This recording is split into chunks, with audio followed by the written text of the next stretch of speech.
Hey guys, Clara here, and in today's video, we're going to talk about all things Harry and Meghan. Prince Harry's Paperback Spear is officially #1, according to the Sunday Times bestsellers list in the UK. That meteoric rise to #1 for the paperback memoir of the Duke even had one of his harshest critics, Angela Levin, tweeting about it. In the last video, we talked about the touching letter Prince Harry wrote to the children of Scotty's Little Soldiers for Remembrance Day. And for those of you who don't know, Scotty's Little Soldiers is a wonderful organization that supports young children who have lost parents who were military service men and women. So it's fantastic. So not only did Prince Harry write that touching letter, but he also gave the kids little baggies of treats. How sweet is that? Someone in the comment section said, that sounds like a Meghan touch. And I see that as well. But Harry seems like he's very much that type of dad. So it wouldn't be a stretch to imagine that either of them would have come up with an idea like that. Either way, it's quite adorable. But you have got one particular, quite well-known supporter, a certain Prince Harry. Tell me about that. Yeah, Prince Harry's amazing actually. He obviously experienced the death of his mum when he was young. He served in the military, so naturally the children just feel like a rapport with him. He really understands what they've gone through, and he gives a lot of time behind the scenes, supporting us, him and his team. So yeah, he's been a massive help, and he actually provided all the children here today with sweets as well. So they've all got sweets in their pockets when you see them from Prince Harry, which was amazing. He was like, I don't need any publicity about this, I just really want to do this. And it's stuff like that it makes you feel really special. It really means a lot to us. Yeah, everyone, even the royals, are remembering our loved ones. On November 6, Prince Harry attended the annual Tillman Honors Gala and participated in a session with over 40 Tillman scholars, including a former Invictus Games alum, retired U.S. Air Force Sergeant Master Israel Del Toro. Remember, Israel was one of the former Invictus Games alum that presented Harry with his Pat Tillman Award. So it's really nice to see Prince Harry building community with like-minded individuals here in the U.S. And congratulations to Prince Harry and Travalyst for being featured in the 2024 Conde Nast Traveler Bright Ideas and Travel List. Now this list recognizes trailblazers who have demonstrated a positive impact on the travel industry in 2024. Good job. Vogue's Anna Wintour is taking a page out of Duchess Meghan's book by having designer Marc Jacobs be the first guest editor for Vogue. Now, of course, we remember that Meghan was the guest editor for British Vogue, which resulted in Forces for Change, one of the fastest selling issues for British Vogue. So yeah, look at Meghan, ever the trailblazer.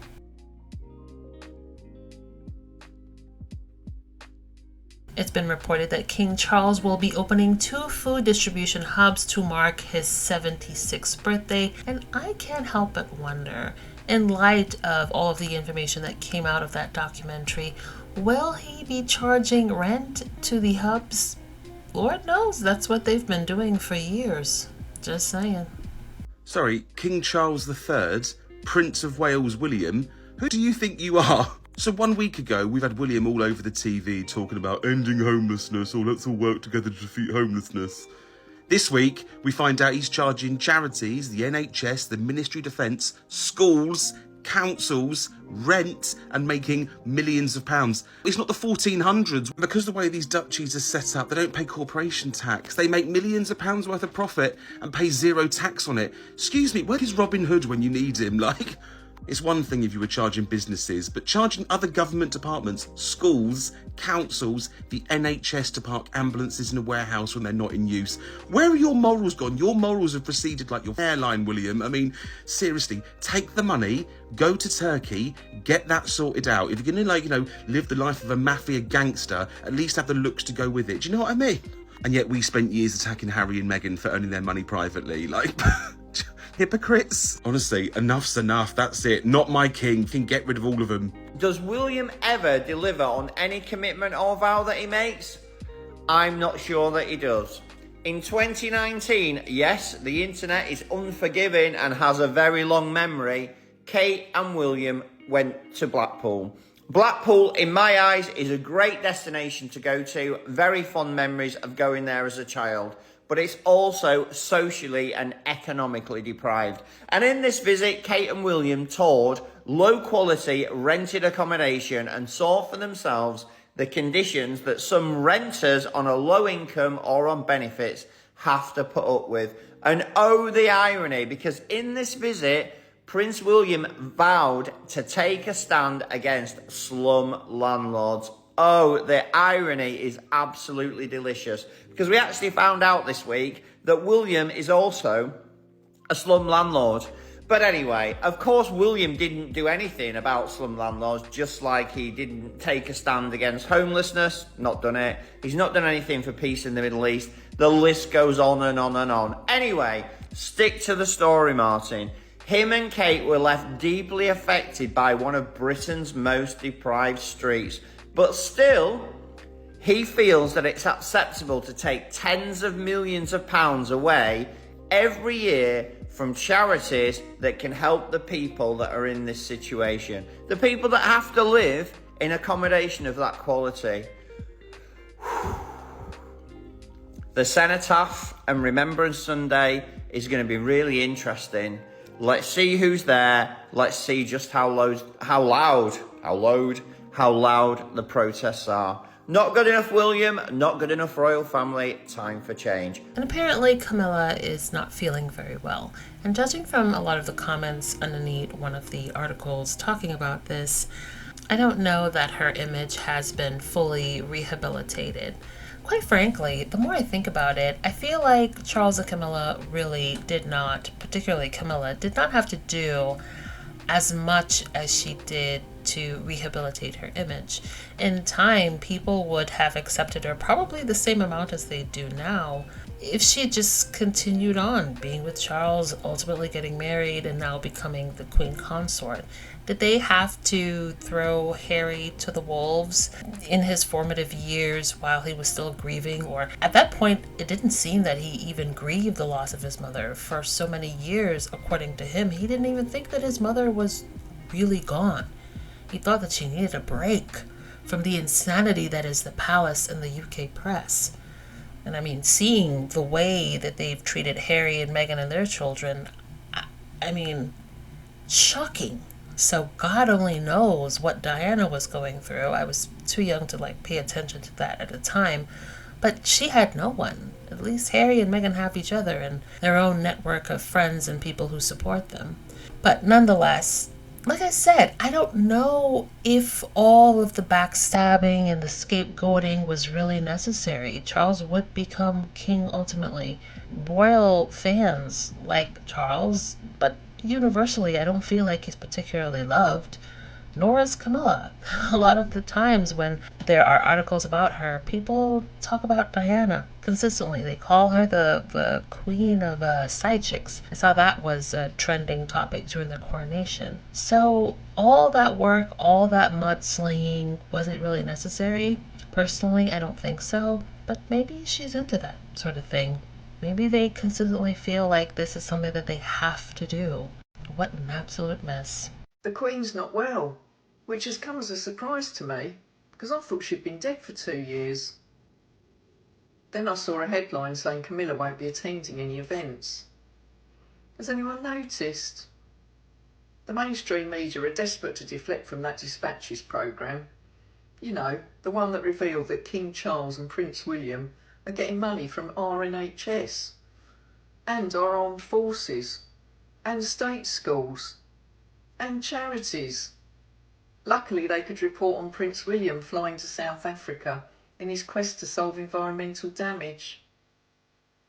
He wore a recycled shirt and biodegradable shoes. I'm sure that's going to make a massive dent in his carbon footprint.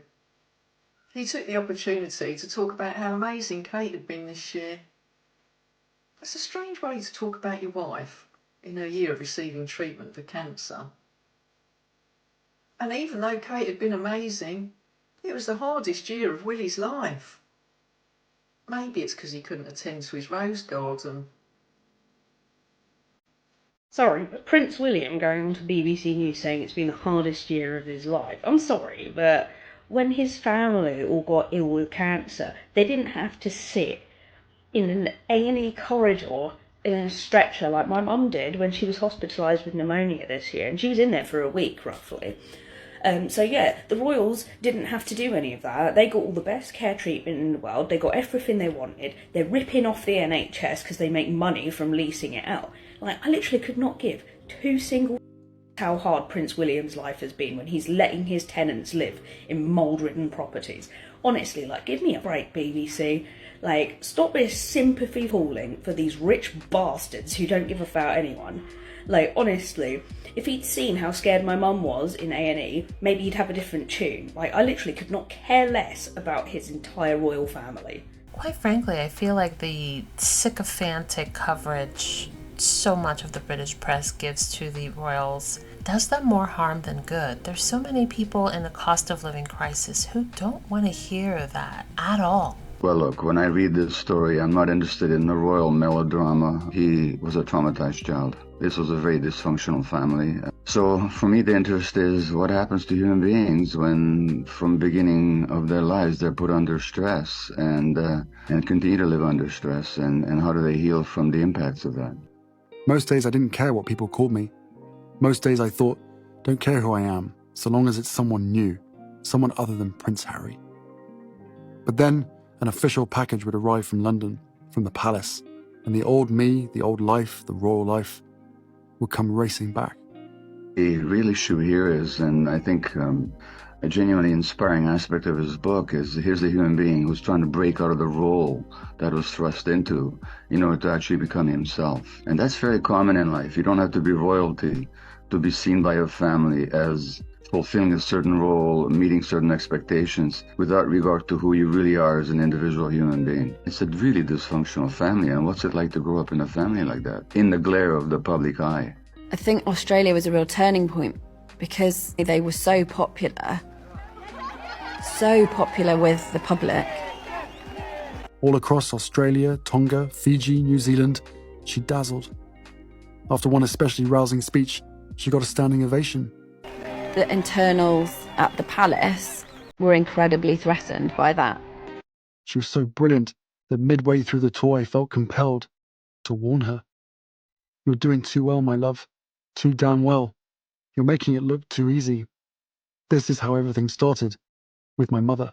Maybe I sounded mad, paranoid, but everyone knew that Mummy's situation went from bad to worse when she showed the world, showed the family, that she was better at touring, better at connecting with people, better at being royal than she had any right to be.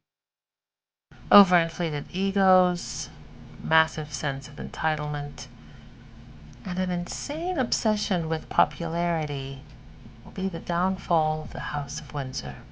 And before I forget, the Invictus Games 2025 were in LA for the LA Kings game, where members of Invictus Games Team USA were honored as heroes of the game. It's always so great to see the men and women of the Invictus Games be honored for their service. Heroes of the game: Cryptologic Petty Officer 2nd Class Giselle Rama, Master Gunnery Sergeant Carnell Martin, Staff Sergeant Robert Dominguez, and Master Sergeant Joshua Shannon. On behalf of the Los Angeles Kings, we thank you for your service and dedication to our country. If you remember in Spare, when he and William made the agreement that they would not allow their comms teams to compete against one another and to pit them against one another. Remember how he said that in Spare? He was going to stand by that commitment. He was going to stand by his word. And I think because that's who he was, I think he thought William was going to stand by it as well. And of course, we know that's not what happened. In fact, William has come out and even accused his mother of being paranoid. Like, with his own mouth, he said that. With everything we know, he said that. So I think I was incorrect, and I stand corrected. I was wrong on that. I think Harry presented to Meghan what he knew and what he could present regarding his family. Lisa says, I think Harry was blindsided and shocked. I think you're right. I think you're 100% right. I think when you live in a bubble and everyone around you, it becomes normal. I remember when I first entered school, like kindergarten, when I was 5 years old, I had never been called weird until I walked outside of my home and started meeting other people.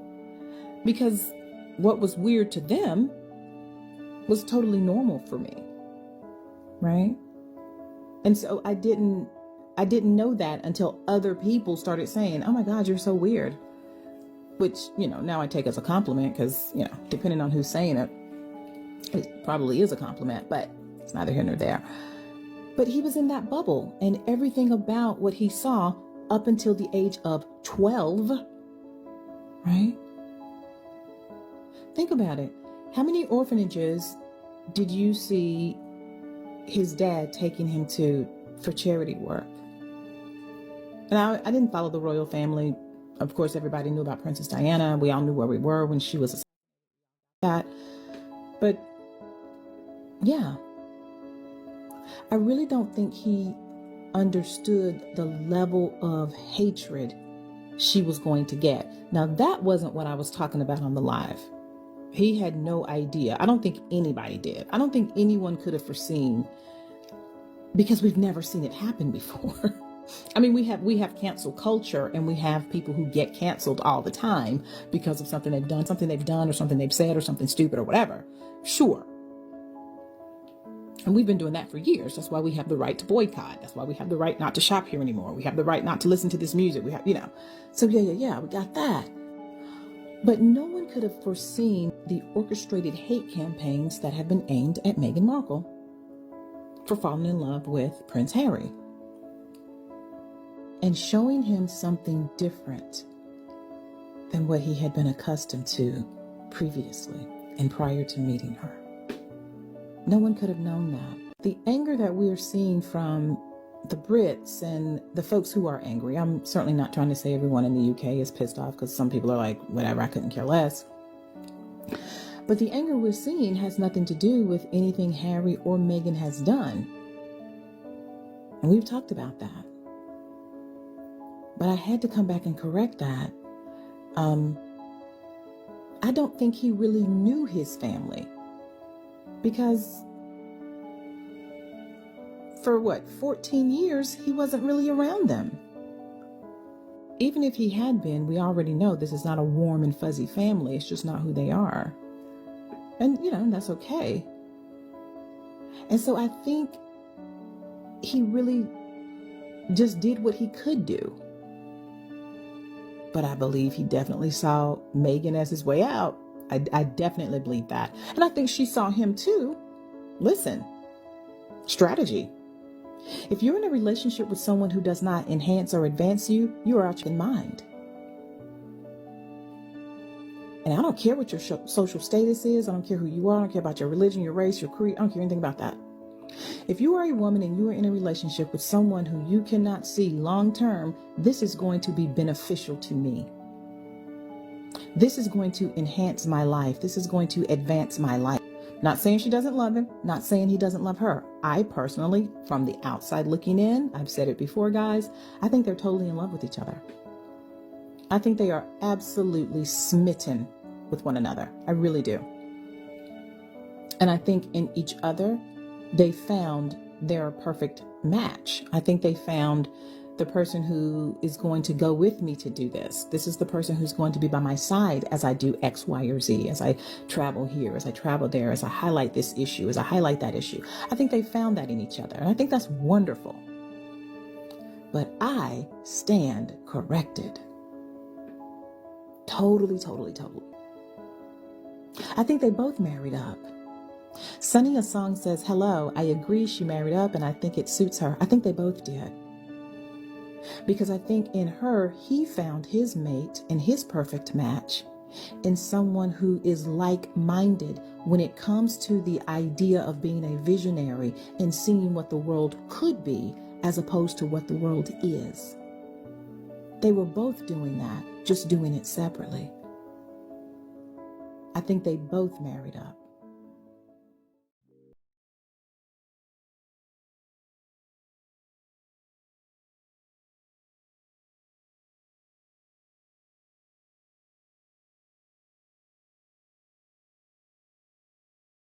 Thanks for watching. Don't forget to like and subscribe. Also, hit that notification bell.